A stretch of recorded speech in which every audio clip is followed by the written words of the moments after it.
الحمد لله رب العالمين والصلاة والسلام على أشرف الأنبياء والمرسلين نبينا محمد وعلى آله وصحبه أجمعين ومن تبعهم بإحسان إلى يوم الدين أما بعد. إخواني في الله عزني الله وإياكم جميعا. Alhamdulillah di pertemuan kali ini, ya, pertemuan yang keempat, kita masih diberikan kesempatan oleh Allah Azza wa Jalla untuk mengkaji ilmu agama, terkhusus dalam pertemuan kali ini yaitu ilmu fikih, dan kita masih dalam bab taharah, eh, dalam kitab taharah, bab yang ke-10 yaitu babul haid wan nifas, bab tentang haid dan nifas. Baik, di sini ya kita mulai dari definisi dulu, definisi tentang haid dan nifas yang secara bahasa berarti as-sailan. Al-haid lughatan as-sailan, yaitu sesuatu yang mengalir atau aliran darah. Sedangkan secara istilah syar'i, haid disebut damu tabi'ah wajibillah yakhruju min qa'rir rahimi fi awqatin ma'lumah hala sihhatil mar'ah min ghairi sababi wiladatin. Damu tabi'atin wajibillatin, darah alami dan juga merupakan, karakteristik perempuan, yakhruju min qa'rir rahim, yang keluar dari dasar rahim pada waktu-waktu tertentu, hala sihatil mar'ah, dalam keadaan wanita tersebut sehat, min ghairi sababi wiladah, bukan karena sebab melahirkan. Dan ini ma'ruf ya di kalangan wanita tentang hal ini. Adapun nifas yaitu darah yang keluar dari wanita saat melahirkan. Ya. Ini perbedaan antara haid dan nifas. Kalau haid itu normal, kalau nifas itu darah yang keluar ketika melahirkan. Baik, kita masuk ke poin pertama dalam bab ini, yaitu pertama adalah awal dan akhir masa haid. Ya. Apakah haid itu memiliki patokan khusus, ya, waktunya di umur berapa dia mulai atau terhitung sebagai haid, dan di umur berapa dia terhitung sudah berhenti atau tidak dianggap haid? Baik. Maka di sini, ya, disebutkan dalam kitab ini Al-Fiqhul Muyassar, yaitu tidak ada patokan khusus. Ya. Tidak ada patokan khusus, dan lebih tepatnya di sini tidak ada haid sebelum usia 9 tahun sempurna. Dan ini adalah hukum aghlabiyah atau hukum kebanyakan, ya, atau mayoritasnya wanita. Biasanya mereka haid setelah berumur 9 tahun lebih, ya. Adapun sebelum itu maka jarang. Dan sesuatu yang jarang, maka ini dalam pandangan ulama ahli fikih, ya, la yu'tabar, yaitu tidak dianggap. Ya. Kalau dia sesuatu yang jarang, maka ini tidak masuk ranah hukum, ya, atau tidak ada hukumnya. Ya. Jadi haid yang dianggap, ya, atau yang terhitung dalam syariat adalah ketika wanita tersebut berusia 9 tahun. 9 tahun di sini lebih tepatnya adalah 9 tahun qamariyah. Ya. Dan ini ada sedikit apa namanya selisih, ya, sedikit selisih dengan tahun syamsiyah atau tahun matahari. Baik. Diriwayatkan dari Aisyah radhiyallahu anha tentang usia 9 tahun ini, "Idza balagatil jariyatu tis'a sinina fahiya imra'atun." Jika seorang, ya, gadis, ya, anak wanita, anak kecil telah berusia 9 tahun, fahiya imra'atun, maka dia dianggap wanita dewasa. Wanita dewasa, ya. Jariyah di sini adalah anak kecil, imra'ah itu artinya wanita dewasa, ya. Jadi ketika, ya, ada anak gadis yang telah menginjak usia 9 tahun, maka dia terhitung sebagai wanita dewasa. Baik. Kemudian poin berikutnya ya atau sub poin berikutnya tentang kapan wanita tersebut dihitung ya menopause ya atau sudah berhenti dari haid.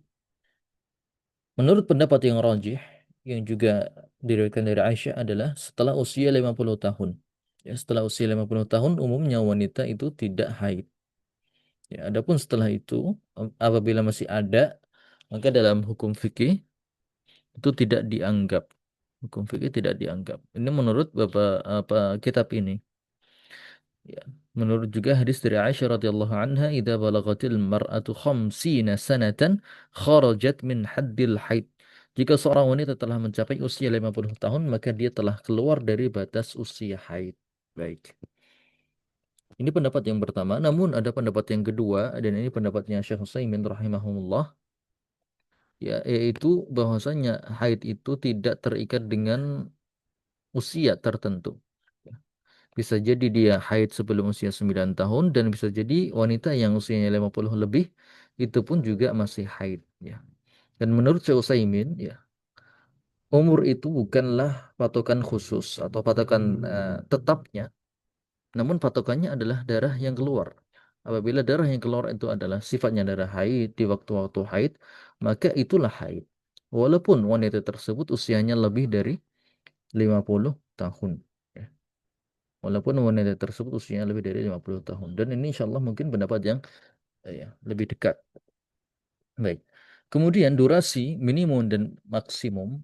Apakah ada durasinya? Apakah ada waktu minimalnya? Durasinya dalam periode 1 bulan itu? Maka menurut pendapat yang rajih, yang dirajikan dalam kitab ini, dan juga dirajikan oleh Syekh Utsaimin rahimahullah, yang paling rajih atau yang paling benar adalah tidak ada batas minimal maupun maksimal untuk durasi haid. Ya. Mungkin lebih kalau misalnya ada wanita haid lebih dari 2 minggu ya atau 15 hari, selama itu sifatnya adalah darah haid, maka itu pun tetap terhitung sebagai haid.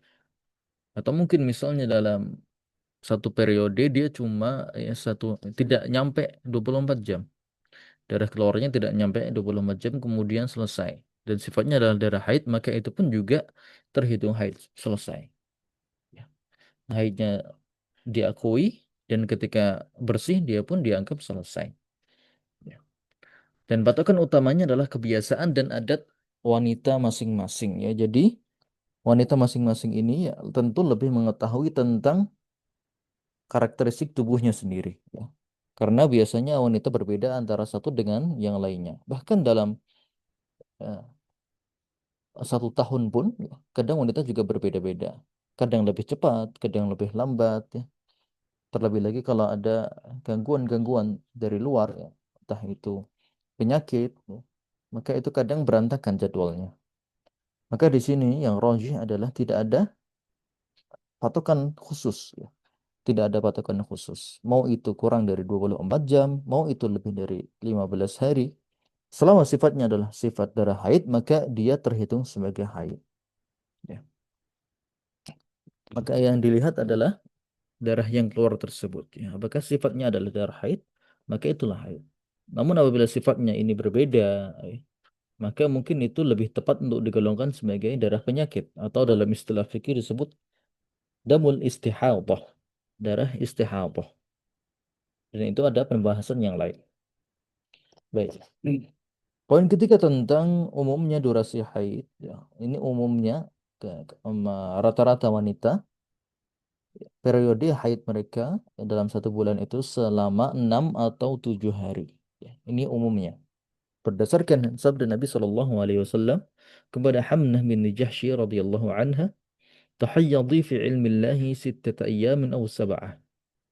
ثم اغتسلي وصلي 24 يوما أو 23 كما تحيض النساء ويظهرن لميقات حيضهن وطهرهن."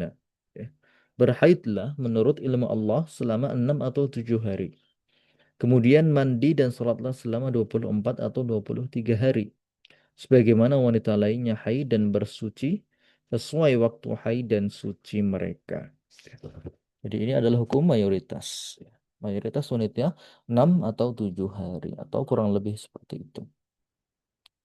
Baik, kemudian poin berikutnya yaitu hal-hal yang diharamkan saat haid dan nifas. Ada beberapa hal ya, yang tidak boleh dilakukan oleh wanita selama dia haid dan nifas. Yang pertama adalah bersetubuh ya, di kemaluan.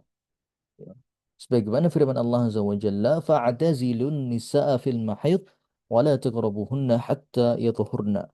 Maka jauhilah istri-istri ketika haid dan janganlah kalian mendekati mereka sampai mereka suci. Mendekati mereka artinya adalah menggauli mereka. Ya. Lafaz mendekati maksudnya adalah menggauli, bukan mendekati secara harfiah. Ya. Baik. Dan juga Nabi Shallallahu Alaihi Wasallam bersabda, "Isna'u kulla syai'in illa nikah." Lakukanlah segala sesuatu dengan istrimu yang haid kecuali jima. Maka boleh ya menyentuh ataupun yang semacamnya selama dia tidak melakukan jima.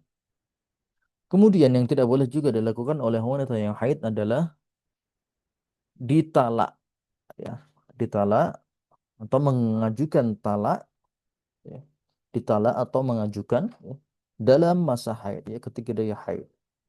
Sebagaimana firman Allah Azza wa Jalla, "Fatalliquhunna li'iddatihinna." Ceraikanlah mereka pada waktu mereka dapat menjalani iddahnya dengan benar. Artinya, di sini Allah Azza wa Jalla memerintahkan kalau haid, kalau cerai maka itu laksanakanlah bukan di waktu haid.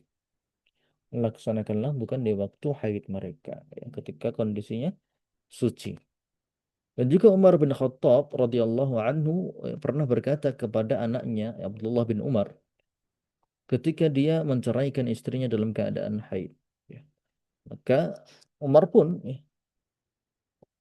mengatakan kepada anaknya ini, Affan, Umar bin Khattab radhiyallahu anhu bertanya kepada Nabi Shallallahu Alaihi Wasallam tentang kasus ini. Ya Rasulullah, anakku si Abdullah menceraikan istrinya ketika istrinya dalam kondisi haid. Maka bagaimana solusinya? Maka kemudian Nabi Shallallahu Alaihi Wasallam menjawab, murhu falyuraji'ha. Perintahkan dia untuk merujuknya kembali. Ya, artinya tadi tidak dianggap ya, atau menyalahi aturan. Ya, menyalahi aturan. Yaitu talak yang dijatuhkan di waktu haid itu menyalahi aturan. Ya, walaupun walaupun eh, secara hukum fikih sah. Ya. Secara hukum fikih talak tersebut sah. Hanya saja dia menyalahi aturan atau tidak sesuai dengan sunnah. Atau tidak sesuai dengan sunnah. Baik, itu tadi ya. Kemudian yang ketiga yang tidak boleh dilakukan oleh wanita haid adalah sholat. Sholat apapun itu, baik itu sholat wajib, ya, sholat sunnah, sholat id, ataupun sholat lainnya, ya, tidak boleh dilakukan ya, oleh wanita yang sedang haid. Bahkan termasuk sholat jenazah. Dan Nabi Shallallahu Alaihi Wasallam bersabda kepada Fatimah binti Abi Hubaysh, ya, "Jika akbalatil haidatu fada'is salata." Apabila haid itu datang, maka tinggalkanlah sholat. Ya. Apabila datang waktu haidmu, maka tinggalkanlah sholat. Ya. As-sholat di sini mencakup umum. Ya. Sholat wajib, sholat sunnah, ya. Sholat id, ya. Sholat jenazah, itu semuanya tidak dilakukan oleh wanita yang sedang haid. Kemudian, yang berikutnya, poin keempat yang tidak boleh dilakukan oleh wanita haid yaitu berpuasa. Sebagaimana sabda Nabi SAW. Ya. Alaysa idha hadatil mar'atu lam tusalli wa lam tasum. Qulna bala. Bukankah jika seorang wanita haid maka dia tidak salat dan tidak puasa? Ya. Maka mereka pun menjawab benar. Ya. Jadi memang dilarang untuk melakukan ibadah ini, ibadah salat dan juga puasa. Bahkan apabila ada orang yang nekat puasa, nekat sholat ya, di waktu haid, maka dia telah berdosa karena dia telah mempermainkan agama. Jadi apabila dia sengaja, ya, dia tahu darah keluar, namun dia ya masa bodoh dengan hal tersebut, kemudian tetap melanjutkan puasanya, ya, sebagaimana yang mungkin menimpa banyak wanita ketika bulan Ramadan, ya, ketika sudah jam 5 sore, ya, dia sudah menahan lapar dari subuh, kemudian jam 5 sore keluar darah, ya, maka Apabila dia masa bodoh dengan hal tersebut, menganggap puasanya sah, maka dia di sini telah berdosa. Dia di sini telah berdosa. Kemudian poin berikutnya yang tidak boleh dilakukan wanita haid adalah tawaf, tawaf mengelilingi Ka'bah, baik itu dalam umrah, baik itu dalam haji, ataupun tawaf sunnah. Ya. Jadi tawaf itu bisa dilakukan oleh jamaah haji, tawaf ifadah, tawaf kudum, kemudian tawaf wada, atau dilakukan oleh jamaah umrah, dalam umrah mereka, atau dilakukan oleh orang yang tidak haji ataupun tidak umrah, seperti tawaf sunnah yang dilakukan oleh eh, masyarakat di sekitar Masjidil Haram, apabila mereka hendak melakukan tawaf. Jadi tawaf itu tidak harus umrah, tidak harus haji. Ya boleh misalnya ketika seorang sudah selesai prosesi umrahnya, kemudian dia masih memiliki waktu luang dan ingin memperbanyak pahala, maka dia diperbolehkan, atau dianjurkan juga untuk memperbanyak tawaf. Dia 7 kali. Seperti itu. Bagaimana juga para sahabat, dan juga para tabi'in, mereka senantiasa memperbanyak tawafnya, hampir setiap malam mereka tawaf, ketika terlebih di bulan Ramadan, di sela-sela salat tarawih mereka tawaf.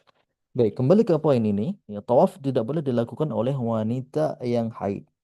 Sebagaimana Shallallahu Alaihi Wasallam bersabda kepada Aisyah radhiyallahu anha saat ia haid dalam haji. Maka beliau berkata kepada Aisyah, "If'ali ma yaf'alul haj, ghairu an la tatufi bil baiti hatta tathuri." Lakukan apa yang dilakukan oleh orang yang berhaji, ya, apapun, misalnya lempar jumrah dan semacamnya, kecuali engkau tawaf di Baitullah sampai engkau suci. Baik. Masya Allah. Baik, itu tawaf. Ya. Jadi tawaf tidak boleh dilakukan oleh wanita yang sedang haid. Ya, walaupun dia sedang misalnya, ada orang umrah jauh-jauh datang dari Indonesia ke Mekah, kemudian dia di sana tiba-tiba haid, tiba-tiba haid, sudah sampai Makkah, sampai hotel ternyata haid. Maka dia tidak boleh melakukan tawaf. Dia tidak umrah. Dia tidak umrah di situ. Dia bisa menunggu waktu kurang lebih seminggu, menetap di Makkah, melakukan segala jenis amal-amal sholat yang lain selain dari puasa, selain dari sholat dan tawaf. Dia bisa apa namanya belajar, dia bisa berzikir, dia bisa bersedekah, amar ma'ruf nahi mungkar dan semacamnya, selama bukan tawaf, bukan sholat dan bukan puasa. Baik. Kemudian poin berikutnya yang tidak boleh dilakukan oleh wanita haid adalah membaca Al-Quran. Ya. Pendapat banyak sahabat, baik itu tabiin, dan juga tabiin, dan juga sebagian besar ulama menyatakan bahwasanya wanita yang sedang haid dia tidak diperkenankan untuk membaca Al-Quran. Ya. Ini hukum asalnya. Hukum asalnya adalah tidak dibolehkan wanita haid untuk membaca Al-Quran. Dan ini ada di kitab-kitab madhab Syafi'i ataupun Hambali. Adapun yang madhab-madhab yang lain, jumhur ulama menyatakan demikian, tidak boleh atau haram. Kecuali, dan ini adalah pendapat sebagian ulama, dibolehkan jika dia adalah seorang uh, santri atau santriwati, ya, yang dia butuh untuk mengulang hafalannya agar tidak lupa. Dia sedang ada di proses atau sedang ada di fase-fase dia menjadi seorang santriwati yang mana dia harus sering memurojaah, sering membaca Al-Quran, sering memurojaah. Kalau seandainya selama 7 hari atau lebih dia tidak, sama sekali tidak mengaji, sama sekali tidak baca Quran, vakum total, maka dia khawatirkan akan sia-sia saja segala apa yang telah dia hafalkan di waktu sucinya. Ya. Nah, di sini ini pendapatnya Syekh Utsaimin, Dalam Syarhul Mumti disebutkan di sana, di pondok-pondok pesantren, ketika wanita sedang haid maka dia tetap mengaji, tetap murojaah, ya, dan dianjurkan dengan tidak menyentuhnya secara langsung, bisa dengan menggunakan sapu tangan atau dengan menggunakan lidi ataupun alat tunjuk mushaf dan semacamnya, jadi dia tetap membaca Al-Quran namun dia tidak menyentuhnya, secara langsung. Tidak boleh menyentuhnya secara langsung. Bisa dilapisi dengan kain. Baik. Demikian juga pengajarnya, pengajar Al-Qur'annya, itu pun ya tidak mungkin dia absen di situ selama 7 hari, ya tidak ngapa-ngapain. Dia tetap masuk di halakohnya, kemudian mengajarkan mereka. Ya, boleh mengaji, ya bisa dengan lewat ya, smartphone, ya. Dibolehkan, masih dibolehkan kalau mengajinya lewat smartphone. Yang tidak atau yang sangat ditekankan untuk tidak dilakukan adalah mengaji dengan menyentuhnya secara langsung. Mengaji menyentuh mushaf Al-Quran secara langsung ini sangat tidak dianjurkan bagi wanita yang haid. Ya. Kalau untuk membacanya saja tanpa menyentuhnya, ini masih diperbolehkan. Ya, sebagian ulama masih menyatakan boleh. Ya. Terutama tadi untuk santriwati yang ada di fase menghafal Al-Quran, demikian pula ustadzahnya. Baik, kemudian mengajar ilmu syar'i ini pun juga diperbolehkan ya. Diperbolehkan ya ustadzah-ustadzah di pondok pesantren ya. Maka dia tetap mengajar ya, walaupun dia sedang haid ya. Diperbolehkan untuk mengajar. Entah itu mengajar hadis, mengajar akidah, mengajar tafsir dan semacamnya. Kemudian yang diperbolehkan juga membaca wirid ya. Doa dan zikir itu pun juga masih diperbolehkan. Maka hal tersebut dibolehkan bila ada hajat syar'iyyah. Namun jika tanpa kebutuhan sebaiknya tidak membaca ya. Kalau dia bukan lagi seorang santriwati ya, bukan lagi seorang ustadzah dan dia sudah tidak di fase itu ya, maka sebaiknya tidak membaca Al-Qur'an ya. Ini ya pendapat jumhur ulama ya. Dan insya Allah pendapat jumhur lebih aula. Jadi kesimpulannya, bolehkah membaca Al-Qur'an bagi wanita yang haid ya? Kita ambil pendapatnya Syekh Utsaimin dalam kasus ini bagi yang butuh, yaitu seorang yang ada di fase menghafal Al-Quran, seorang santriwati ataupun ustadzahnya, ya dia membaca Al-Quran dengan tanpa menyentuhnya. Namun kalau dia sudah tidak di fase itu, ya sudah lulus, ya maka sebaiknya tidak membacanya. Kemudian yang ketujuh adalah menyentuh mushaf Al-Quran. Ini berkaitan dengan yang sebelumnya. Kalau yang tadi poin keenam itu cukup membacanya saja, baik itu dengan smartphone ataupun yang lainnya. Adapun yang ketujuh, maka ini menyentuhnya secara langsung dengan tangan dari kulit ke mushaf Al-Quran. Ini tidak diperbolehkan, ya, dan ini sangat ditekankan untuk tidak dilakukan. Ya. Karena dalilnya tegas, yaitu firman Allah Azza wa Jalla dalam surat Al-Waqi'ah, yaitu di 9, La yamassuhu illal mutahharun. Tidak ada yang menyentuh mushaf Al-Quran kecuali orang-orang yang disucikan. Maksudnya disucikan dari hadas kecil dan juga hadas besar. Maka orang yang haid itu sedang berhadas besar dan dia tidak diperbolehkan menyentuh mushaf Al-Quran. Dan juga dalam hadis yang lain, ya, dalam hadis yang lain disebutkan, La yamusul mushafa illa tahir. Tidak ada yang menyentuh mushaf kecuali dia bersuci terlebih dahulu. Ya berarti dia sudah tidak ada lagi ya hadas kecil ataupun hadas besar. Kemudian yang kedelapan, yang tidak boleh dilakukan wanita haid yaitu masuk dan berdiam di masjid ya. Berdiam di masjid sebagaimana Nabi Shallallahu alaihi wasallam bersabda, "Inni la uhillul masjid li junubin wala haid." Sesungguhnya aku tidak menghalalkan masjid bagi orang yang junub maupun wanita haid ya. Namun bila hanya sekedar lewat dan yakin tidak mengotori masjid ya, karena sekarang sudah ada ya alat-alat untuk menjaga, maka boleh lewat selama tidak duduk atau berlama-lama menetap di masjid tersebut. Baik. Itulah apa saja yang tidak boleh dilakukan wanita yang sedang haid. Kemudian poin yang kelima, apa saja yang diwajibkan karena haid atau haid ini mewajibkan apa saja? Yang pertama adalah dia mewajibkan mandi besar atau mandi janabah ketika sudah selesai. Ya, ketika sudah selesai, sudah tidak lagi keluar darahnya, maka dia wajib mandi. Sebagaimana sabda Nabi sallallahu alaihi wasallam, "Da'is salata qadra al-ayyam allati kunti tahidina fiha, thumma ightasili wa salli." Ya, Nabi bersabda kepada salah seorang sahabiat, tinggalkan sholat selama hari-hari yang biasa engkau alami haid, kemudian mandi dan sholatlah. Mandi dan sholatlah. Kemudian haid yang kedua adalah tanda wanita tersebut mencapai usia balik ya. Usia 10 tahun ya, mulai dari 9 ya, 9 tahun, 10 tahun, 11 tahun ya, atau 12 kemudian dia haid maka dia telah balik. Artinya balik berarti dia sudah terkena beban taklif. Artinya segala perbuatannya dicatat. Amal baiknya dicatat, amal buruknya pun juga dicatat. Kalau sebelum balik, amal baiknya dicatat juga, namun amal buruknya tidak. Ya. Ya, jadi ketika ada anak kecil ya, yang belum balik, dia melakukan amal soleh, membaca Al-Quran, atau mungkin sudah hafid Al-Quran, kemudian sholat, rajin sholat, ya. Maka insya Allah dia mendapatkan pahala, walaupun dia belum balik. Balik itu adalah tanda atau momen dimulainya pencatatan amal buruk. Momen dimulainya pencatatan amal buruk.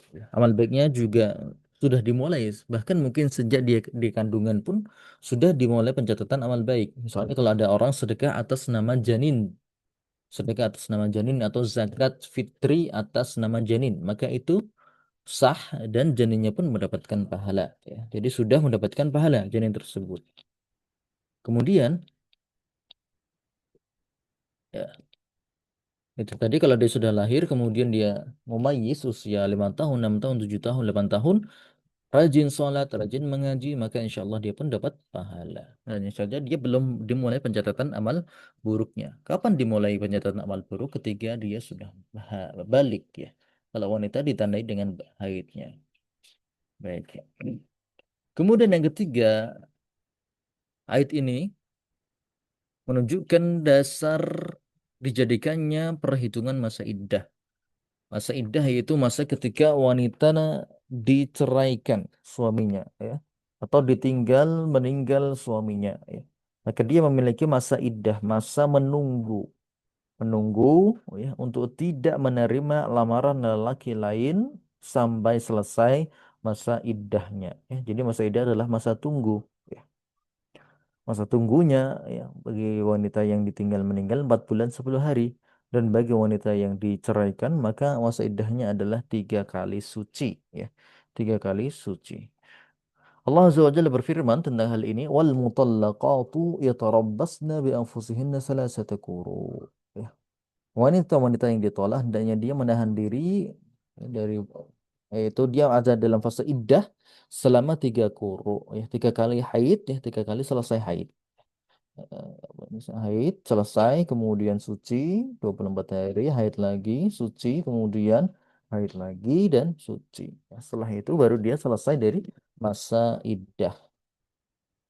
Kemudian akhwati fillah yang keempat,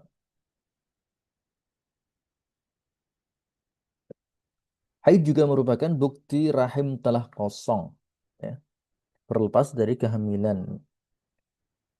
Dalam beberapa kasus, haid dijadikan tanda bahwasanya rahim telah kosong setelah perceraian atau wafatnya suami. Ya, jadi tidak ada ya janin yang ada di dalam rahim wanita tersebut. Ya, baik.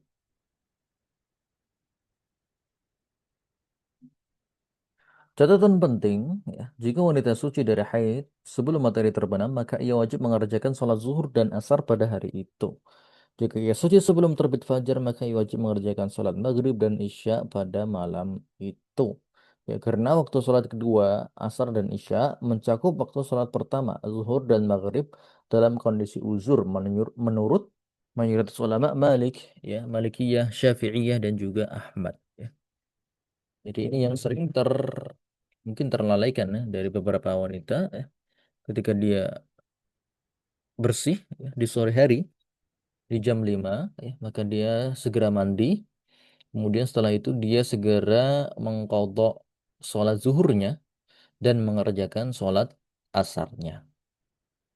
Kemudian ketika dia selesainya katakanlah jam 10 malam, misalnya dia selesai jam 10 malam, maka dia segera bersuci, mandi, ya. Kemudian dia sholat maghrib dan isya. Sholat maghrib dan isya. Seperti itu. Ya. Jadi dia wajib mengerjakan sholat di waktu itu dan sholat waktu sebelumnya. Sholat waktu sebelumnya yaitu zuhur atau maghrib. Adapun kalau subuh maka tidak. Ya. Misalnya kalau dia sucinya jam 8 pagi, maka dia tidak wajib untuk sholat subuh. Baik. Kemudian kita lanjutkan, yaitu poin keenam. Poin keenam. Poin keenam adalah batas minimum dan maksimum nifas. Ini tentang nifas ya. Tidak ada batas minimum untuk nifas karena tidak ada dalil pasti yang membatasinya. Dan dalam realita darah nifas bisa sedikit atau banyak. Batas usia maksimum ya, atau batas maksimum nifas adalah 40 hari berdasarkan ijma ya. Atau pendapat jumhur ulama. Maksimal nifas adalah 40 hari. Lebih dari 40 hari maka itu tidak dianggap nifas. Dia ya, dianggap sebagai darah penyakit ya, atau darah luka. Kemudian dia wajib mandi, diobatin dan dia sholat. Baik. Hadis Ummu Salamah radhiyallahu anha kanat an-nufasa'u ala ahdi Nabi sallallahu alaihi wasallam taq'udu 40 yawman. Pada masa Rasulullah sallallahu alaihi wasallam para wanita yang nifas duduk, maksudnya tidak sholat, tidak puasa selama 40 hari ya. Selama 40 hari. Setelah itu maka kemudian mereka mandi dan sholat. Baik. Kemudian masih ada beberapa poin. Kita cepat. Poin ketujuh tentang darah istihadah. Darah istihadah adalah darah yang keluar di luar waktu haid bersifat terus-menerus seperti pendarahan atau keluar dari urat darah ya, al-adil, atau mungkin gampangnya adalah darah penyakit ya. Darah penyakit. Dia bukan nifas, bukan haid. Dia mungkin karena ada gangguan ya, atau ada gejala-gejala penyakit ya, yang menyebabkan darah keluar dari rahimnya. Dan ini ada perbedaan dari karakteristik darah tersebut. Darah istihadah itu tidak termasuk darah haid, baik dalam waktu maupun sifatnya. Jadi sifat-sifatnya itu berbeda. Kalau darah haid itu maka dia hitam, ya, kemudian ya, kental dan aromanya pun juga menyengat. Ya. Sementara darah istihadah maka itu warnanya merah seperti warna darah biasa. Ya. Kemudian kekentalannya juga seperti darah biasa. Ya. Dan aromanya juga seperti aroma darah biasa. Ya. Berbeda dengan aroma darah haid. Maka wanita yang istihadah, dia tetap boleh sholat, tetap boleh puasa, dan boleh digauli suaminya karena dia hukumnya suci, sebagaimana disebutkan dalam hadis. Namun untuk rinciannya, maka silakan bertanya kepada apa namanya para wanita yang telah berpengalaman di sini, ya, yang ahli di bidang ini, mungkin dokter, ya, ataupun ya semacamnya. Ya. Tidak boleh kita simpulkan sendiri. Oh ini istihadah, oh ini haid, oh ini semacamnya. Ya. Jadi harus konsultasi. Ya. Ini hanya patokan patokan kasarnya saja, namun untuk detailnya harus ditanyakan kepada yang ahli di bidangnya. Dan insya Allah ada ya wanita-wanita yang dokter di sana yang dokter-dokter wanita yang ahli di bidang ini. Baik.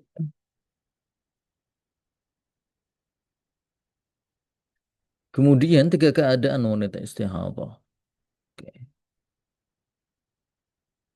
Baik untuk wanita istihadah maka silakan nanti merujuk kepada wanita yang ahli di sini. Kita lanjut ke bab yang sholat. Kita lanjut ke bab sholat, insya Allah. Kita ambil ya, setiap pertemuan dua materi. Ya. Tadi materi haid. Untuk apa namanya ringkasannya sudah kami kirimkan di grup diskusi. Silakan di sana dibaca.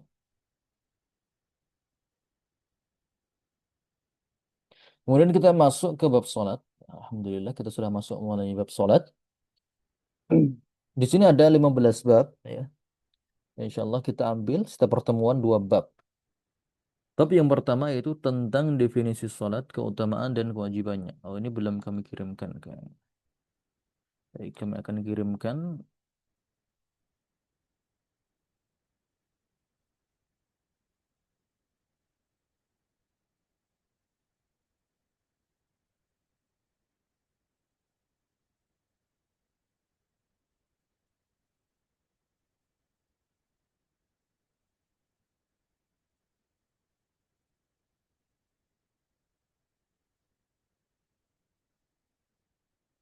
Baik, sudah ada di grup informasi ataupun diskusi. Ya, di sana bisa cek lagi. Namun ini masih 5 bab ya, masih 5 bab. Insya Allah akan kita susulkan bab-bab berikutnya.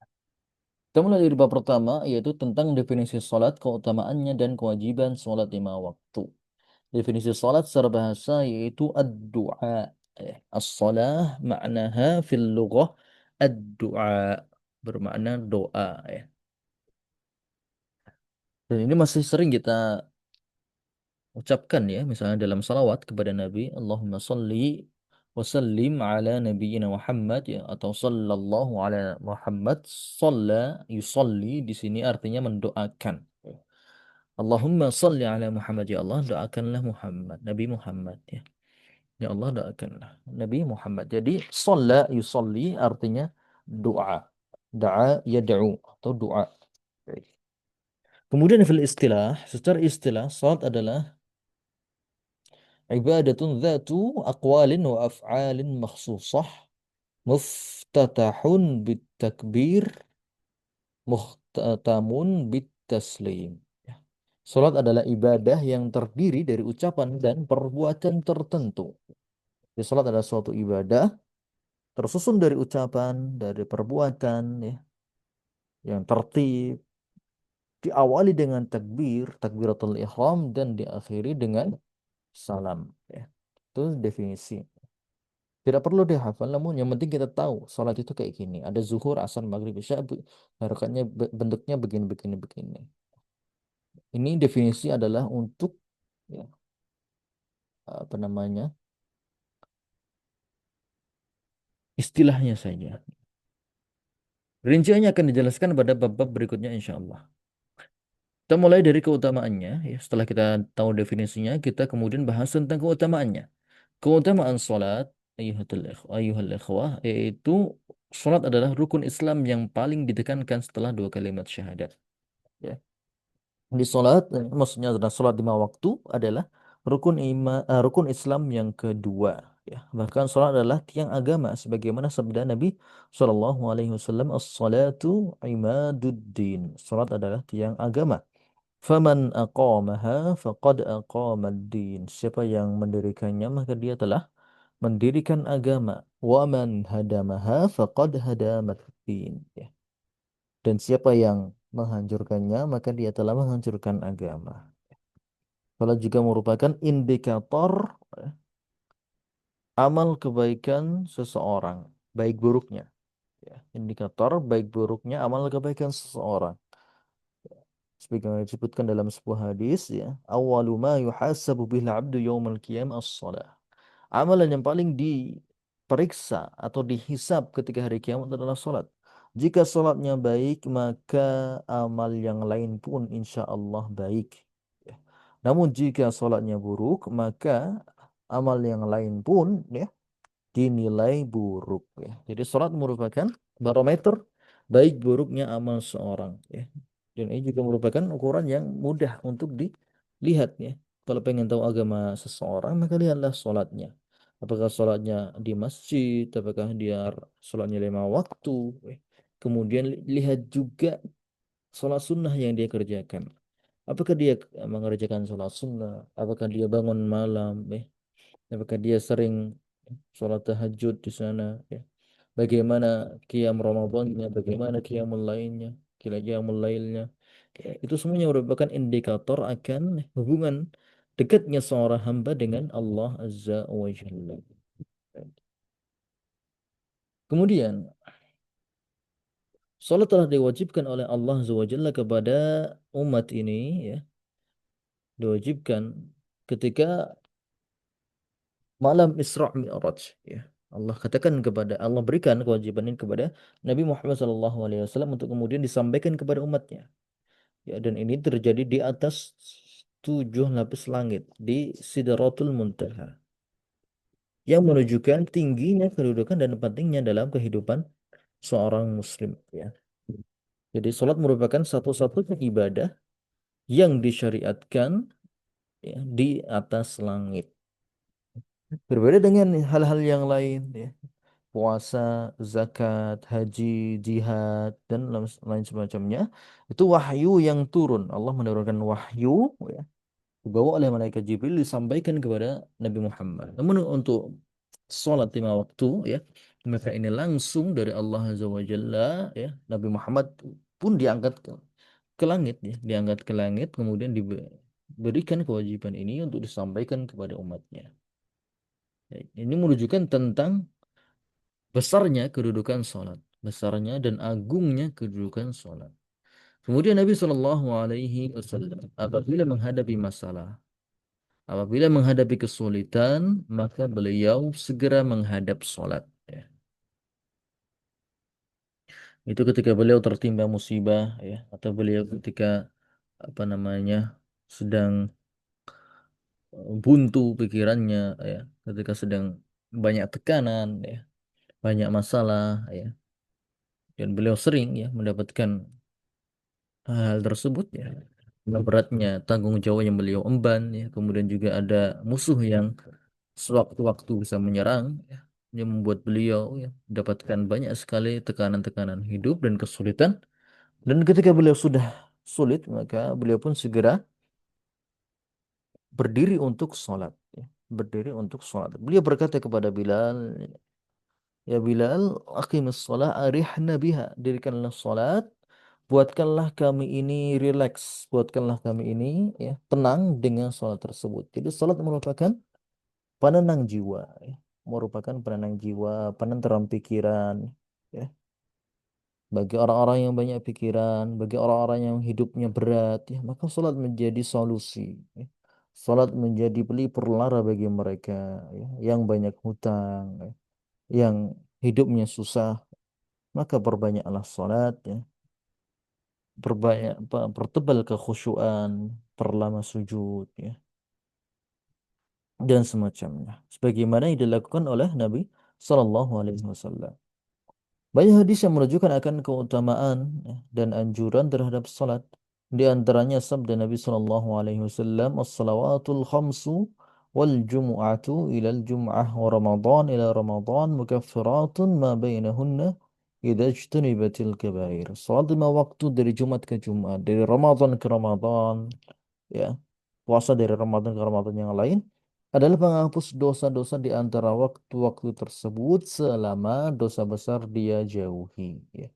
Jadi sholat menghapuskan dosa-dosa, dosa kecil. Ya. Kemudian jika dia bertaubat kepada Allah Azza wa Jalla meninggalkan dosa-dosa yang lain, maka dosa besar pun juga insya Allah akan diampuni.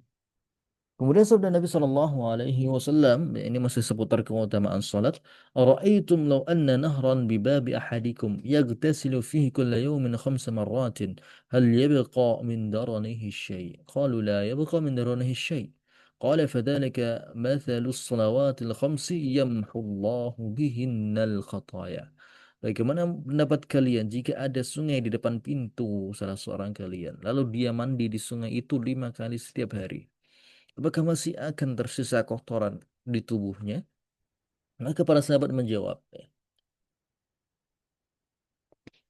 tidak akan tersisa sedikit pun kotoran di tubuhnya. Artinya tubuhnya selalu bersih karena selalu dibersihkan 5 kali sehari. Maka Nabi Shallallahu Alaihi Wasallam bersabda, "Fadzalika mathalus salawatil khams." Itulah perumpamaan salat 5 waktu. Allah menghapuskan dengannya dosa-dosa. Ya. Jadi di sini semakin sering orang sholat, semakin khusyuk, kemudian istighfarnya semakin kuat, maka dosa-dosanya pun ya digugurkan oleh Allah Azza wa Jalla. Baik. Itu di antara keutamaan sholat ya tadi bisa kita lihat tadi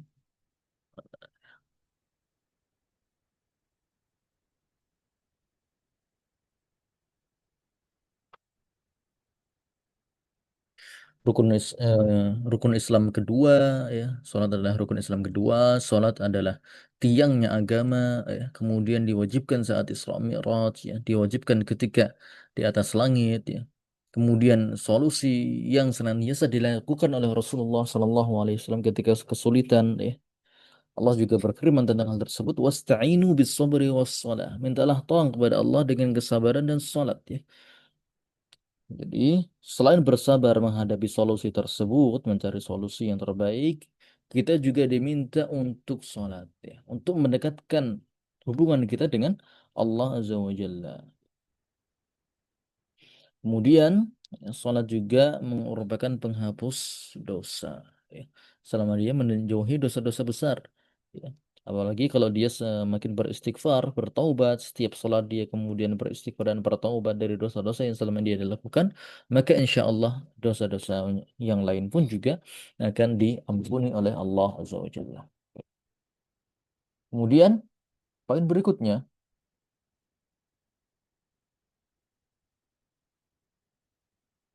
itu tentang kewajiban. Kewajiban sholat diketahui melalui Al-Quran, Sunnah, dan Ijma' atau kesepakatan para ulama. Dalil-dalil yang menyebutkan tentang wajibnya sholat, ya, bahkan sholat merupakan ibadah yang ma'lum minad dini bid darurah.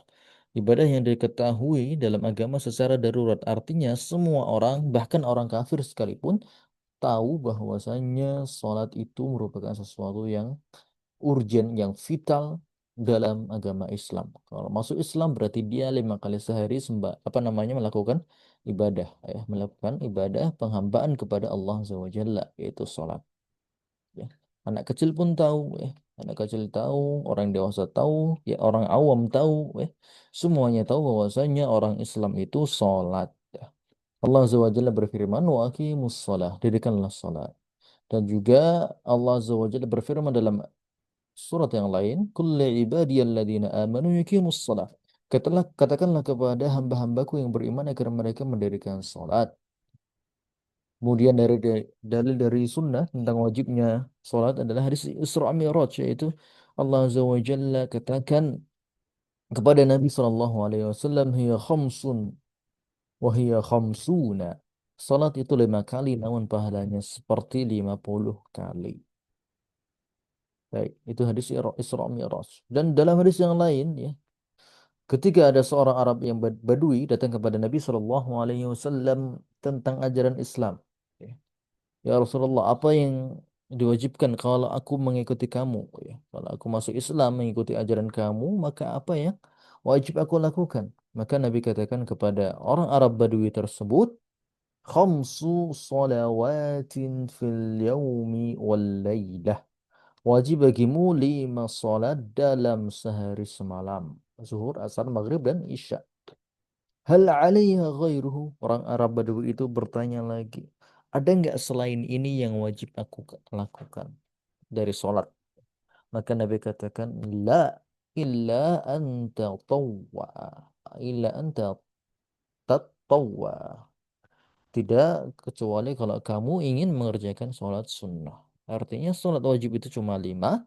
Sisanya selain sholat yang wajib ini hukumnya sunnah. Sholat Id, Idul Fitri, Idul Adha, sunnah. Sholat taraweh, sunnah. Sholat jenazah, sunnah. Sholat rawatib, sunnah. Dan yang lainnya dari sholat-sholat yang ada.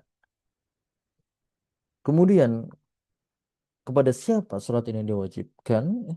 Maka sholat ini diwajibkan bagi muslim balik dan berakal. Atau ini merupakan syarat wajib sholat. Artinya orang yang sudah muslim, kemudian balik dan berakal, baik itu laki-laki ataupun perempuan, baik itu yang cerdas maupun yang tidak, selama dia muslim balik berakal, maka dia wajib sholat. Cukup dengan terkumpulnya 3 sifat ini pada diri seorang manusia, maka dia wajib sholat. Maka sholat tidak wajib bagi orang kafir, tidak wajib bagi anak kecil, dan tidak wajib bagi orang gila. Berdasarkan sabda Nabi Sallallahu Alaihi Wasallam, "Rufi'al qalamu an salasah, anil naimi hatta yastayqid, wa anil majnun hatta yafiq, wa anil sabiyyi hatta yablugh." Ya, pena pencatatan dosa diangkat dari 3 golongan. Dari orang yang tidur hingga ia bangun, dari orang gila sampai dia sadar, dan dari anak kecil sampai dewasa. Baik. Tentang orang kafir, di sini terjadi beberapa poin diskusi. Ya. Apakah orang kafir ini wajib sholat atau tidak? Maka jawabannya yang lebih tepatnya, ya, orang kafir itu tidak hanya wajib sholat, namun dia juga wajib masuk Islam. Jadi apabila ditanyakan apakah orang kafir itu wajib sholat, maka pertanyaannya atau jawabannya itu harusnya lebih dari itu. Orang kafir itu nggak cuma wajib sholat, dia juga wajib masuk Islam. Ya. Jadi awalnya dia masuk Islam dulu, baru setelah itu dia sholat ya. Belajar tata caranya gimana, ya. Rukun-rukunnya, sifat-sifatnya, dan dia kerjakan itu. Ya. Artinya sholat ini ya, merupakan kewajiban bagi setiap hamba, setiap manusia yang balik dan berakal, ya, maka dia wajib untuk melakukan ibadah sholat. Ya.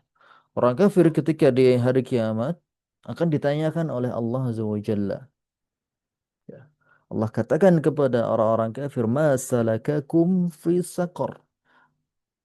Perhati, apa kira-kira, wahai orang-orang kafir, apa yang menyebabkan kalian ini terjatuh ke dalam neraka Saqar? Maka kemudian mereka katakan, qalu lam naku minal musallin. Ya, orang kafir ini katakan, dulu kami nggak mau sholat, ya, nggak mau ikut ajaran Nabi Shallallahu Alaihi Wasallam. Qalu lam nakum minal musallin artinya kami dulu tidak sholat. Artinya mereka dulu tidak Islam, ya. Mereka tidak Islam. Kalau Islam pasti sholat. Kalau orang nggak sholat berarti orang kafir. Ya, baik. Jadi orang kafir tidak hanya dia wajib sholat, dia juga wajib masuk Islam. Baik. Kemudian akan menjadi pertanyaan, anak-anak ini tentang anak-anak. Ya. Anak-anak, apakah anak-anak ini wajib untuk sholat? Ya. Maka jawabannya adalah bahwasanya anak-anak itu diperintahkan melaksanakan sholat saat berusia 7 tahun. Sudah dibawa ke masjid. Adapun sebelum 7 tahun, ya, maka ini merupakan bentuk tarbiyah untuk apa namanya mendekatkan hati seorang anak kepada masjid. Ya. Dengan catatan ya, anak kecil ini yang di bawah 7 tahun dia mampu untuk menjaga sikapnya ya, tidak mengganggu jamaah yang lain. Ya. Jangan sampai anak-anak ini usia 3 tahun, 4 tahun, 5 tahun dibawa ke masjid namun malah menjadi bencana atau menjadi biang keributan bagi jamaah yang lain. Kalau bisa dia disendirikan di soft tertentu atau misalnya dia ditaruh di lantai 2 ya. Anak-anak kecil ya, anak-anak SD sholatnya di lantai 2 kalau ada ya, atau sholatnya di bagian tertentu, tidak boleh dia gabung dengan orang tua. Dia boleh gabung dengan orang tua, syaratnya dia menjaga sikap. Ya. Kalau dia nggak bisa jaga sikap, ya sholatnya masih celingak-celinguk, masih lari-larian, masih tengok kanan kiri, masih bisik-bisik dengan temannya, maka tempatkan dia di tempat yang tidak mengganggu orang, ya, tidak mengganggu jamaah dewasa. Baik, seperti itu. Eh, Jadi anak-anak yang kecil 3 tahun, 4 tahun, 5 tahun dia dibawa ke masjid, kenalkan dia dengan masjid ya, namun juga ajarkan adab kepada mereka. Tanamkan adab kepada mereka bahwasanya masjid adalah tempat ibadah, tempat untuk berdoa kepada Allah, tempat untuk sholat, gak boleh berisik di situ. Ya. Jangan dibawa ke masjid kemudian diumbar, ya. Dibiarkan begitu saja bermain dengan teman-temannya, ya merusak ya misalnya kemudian mengganggu jamaah ya bisik-bisik teriak-teriak jangan dibiarkan demikian tetap dididik supaya anak tersebut menghormati masjid menghormati ibadah baik dan insya Allah ketika sudah usia 7 tahun dia mudah lah apa namanya mudah untuk memahami perintah ya, maka di sini dalilnya adalah bahwa anak kalian usia 7 tahun ke masjid ya. Jadi ini yang ditekankan adalah kalau dia sudah 7 tahun maka orang tua diperintahkan untuk bawa anak ke masjid. Sebelum itu ini belum ada kewajiban ya. Belum ada perintah untuk orang tua untuk bawa anak ke masjid. Jadi kalau misalnya anak 3 tahun nggak dibawa ke masjid nggak masalah ya, nggak masalah. Ya.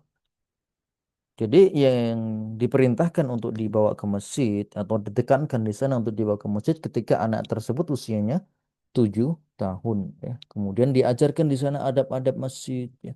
Adab tata-tata sholat yang benar dan semacamnya. Baru kemudian jika dia usianya 10 tahun ya, dan tidak sholat atau sholatnya masih main-main ya, atau masih bolong-bolong sholatnya, maka dia dipukul dengan pukulan yang mendidik atau didisiplinkan. Ya. Berikan dia pukulan kedisiplinan atau hukuman kedisiplinan bagi anak-anak yang tadi sholatnya bolong-bolong atau bermain-main ya, atau semacamnya. Ya, jadi rentang waktu dari 7 tahun dan sampai 10 tahun merupakan waktu untuk mendidik anak tersebut ya, dengan adabnya ya. Dididik adabnya, kemudian dididik tata cara sholatnya yang benar ya. Ajarkan hafalan surat-surat pendek, ajarkan doa-doa kepada anak-anak tersebut di usia itu. Kemudian di usia 10 tahun maka ini dites sudah benar atau tidak ya. Kalau enggak ya maka pendidikannya lebih keras ya, yaitu ada tindak penegakan disiplin di situ ya. Bisa dengan pukulan yang mendidik ya, atau dengan hukuman-hukuman yang lain yang membuat dia jera, sekaligus merasa ya terdidik ya. Tidak hanya membuat dia ketakutan, namun hukuman ini harus bersifat mendidik. Jangan hanya sampai memasukkan rasa takut namun tidak mendidik. Baik. Kemudian, poin terakhir tentang orang yang mengingkari sholat. Barang siapa yang mengingkari kewajiban sholat atau meninggalkannya secara sengaja, maka dia telah kafir dan murtad dari agama Islam. Ini yang pertama adalah orang yang mengingkari kewajiban sholat, maka ijma ulama bagi orang yang mengingkari kewajiban sholat adalah dia orang kafir, orang yang murtad. Walaupun dia mengaku Islam, mengingkari kewajiban sholat 5 waktu.